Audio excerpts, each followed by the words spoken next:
We are now joined by Loretta LaRoche for her segment, Get a Life. Thank you for being here, Loretta. Thank you. I've been trying to get a life for years. Yes. I'm glad that I can do it here.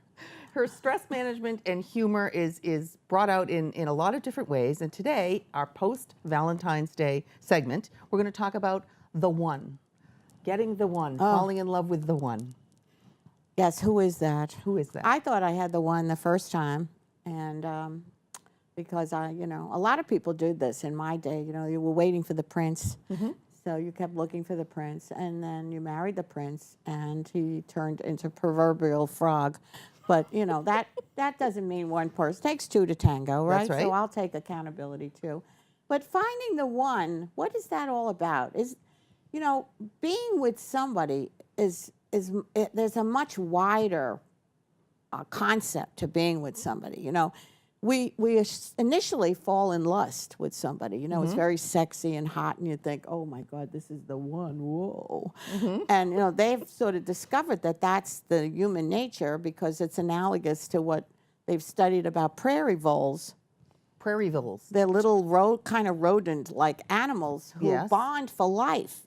Once they breed, the guy never leaves. Oh, so they're and monogamous. Even if his mate dies, he doesn't find another one. Oh. And that was how we want it to be, isn't it? We want our lives to be forever. You know, we're going to be with this person forever. But it's not necessarily all about sex.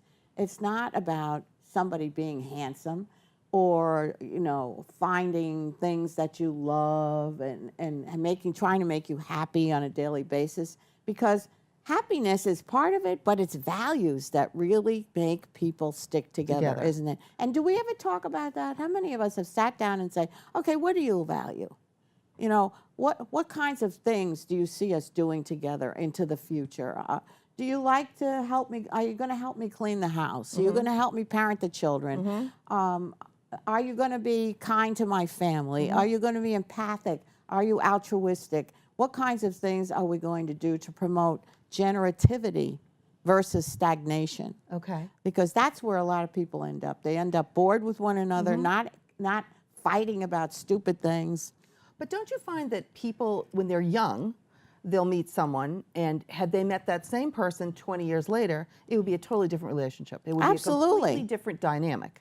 So we evolve as our lives evolve and as experiences evolve. Of course. So the one that we started out with, how do you turn that into the one you can stay with? That's the generativity versus the stagnation. That's an Ericksonian model, which means that you have periodic sort of discussions about how you're going to stimulate one another, how you're going to be with each other, how are you going to keep this continuum going on values. So I'm going to read you a couple of ideas from the Gottman Institute, which is in California, which created the Love Lab, where they studied people who stay together 50, 60 years.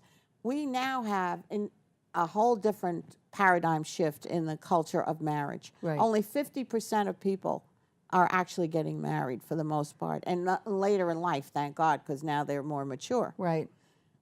So this is what Gottman found out. He said, how well do you know your partner's inner psychological world? In other words, do you ever sit down and ask them questions about what they know about you? Like, who's my best friend? What colors do I like?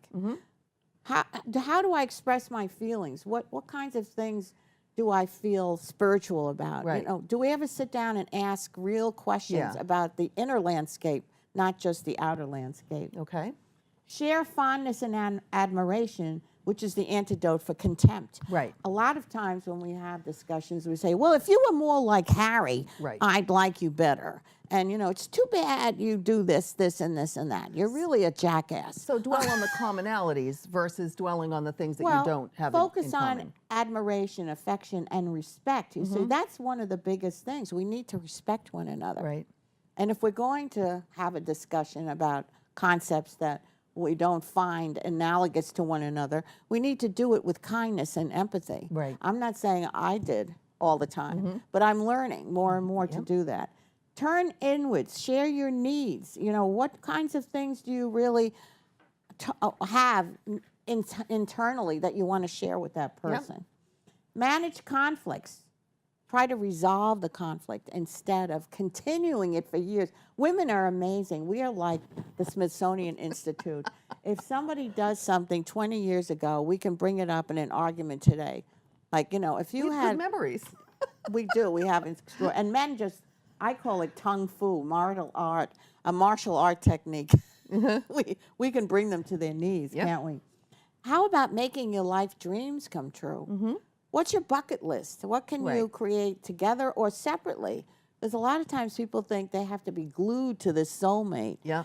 But what brings interest to the relationship is bringing different things together and having a discussion about it. Sure. I don't want you around my neck daily like a necklace. Exactly. I want to know what it is. Even though it'd be fun to be around your neck What are daily. you doing today to make me continually to be interested in you, right? Right. So what's our last point? We have time to cover one more point. Trust. Oh, that's a biggie. I think you have to feel that you can trust your partner, that he's not lying to you or she's not lying to you, that she's not doing things behind your back, that you're not going to find out something down the road that's going to make you feel contempt. Sure. So the bottom line is we have to communicate. We have to be realistic in our expectations of a relationship. Right. And we have to trust. And be loving and kind At all to one times. another. I agree. As much as possible. Thank you, Loretta. You're welcome. We will have you back again for more advice on Get a Life.